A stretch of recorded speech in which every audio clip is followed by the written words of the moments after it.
নমস্কার, আমি শ্রাবণী। রোজকার মতো আজও আমি তোমাদের একটা গল্প শোনাতে এসে গেছি। আজকে আমি তোমাদের একটি ছোট গল্প শোনাবো। গল্পটির নাম হলো অভ্যাস করলে সব হয়। তো বন্ধুরা, আমার এই গল্পের আসল চ্যানেলটিতে আমি তোমাদের রোজ বিভিন্ন ধরনের ছোট গল্প শোনাবার চেষ্টা করি।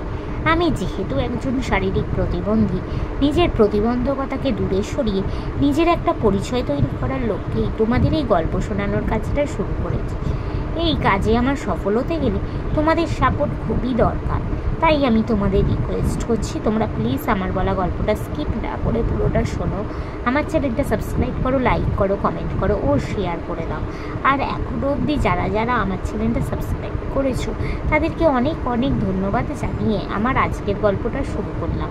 তো চলো শুরু করে দিই আজকের গল্পটা। গল্পের নাম হলো অভ্যাসে সব হয়। এক সময় এক দেশে এক চর্মকার ছিল। তার ছিল একটা চর্মশালা। একদা এক বিরাট ধনী সেই চর্মশালার কাছে এসে বিরাট বাড়ি তৈরি করে বাস করতে লাগলো। কিন্তু চামড়ার দুর্গন্ধ তাকে অস্থির করে তুলতে লাগলো। কিছুতেই তিনি চামড়ার দুর্গন্ধ সহ্য করতে পারছিলেন না।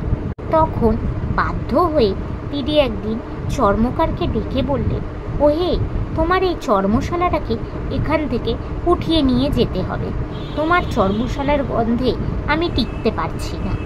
চর্মকার তখন তার উত্তরে বলতে লাগলো, হচ্ছে হবে, দুদিন সবুর করুন, আমি সরিয়ে নেব। আমি আমার চর্মশালা ঠিক সরিয়ে নেব।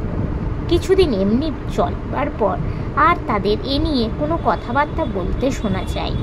কারণ ওই ধনী ভদ্রলোকটির এর মধ্যে চামড়ার গন্ধ সহ্য করা অভ্যেস হয়ে গেছিল। তাই সে আর চর্মকারকে ওই চর্মশালা সরিয়ে নিয়ে যাবার কথা বলেনি। নমস্কার। তো বন্ধুরা, আজকের গল্পটা এখানে শেষ হলো। তোমাদের যদি ভালো লাগে প্লিজ লাইক করো, আমার চ্যানেলটা সাবস্ক্রাইব করো ও শেয়ার করো। আজকের মতো আমি চললাম। আবার আমি কাল চেষ্টা করব তোমাদের এরকমই কোনো ছোটো গল্প শোনাতে। আজকের মতো টাটা।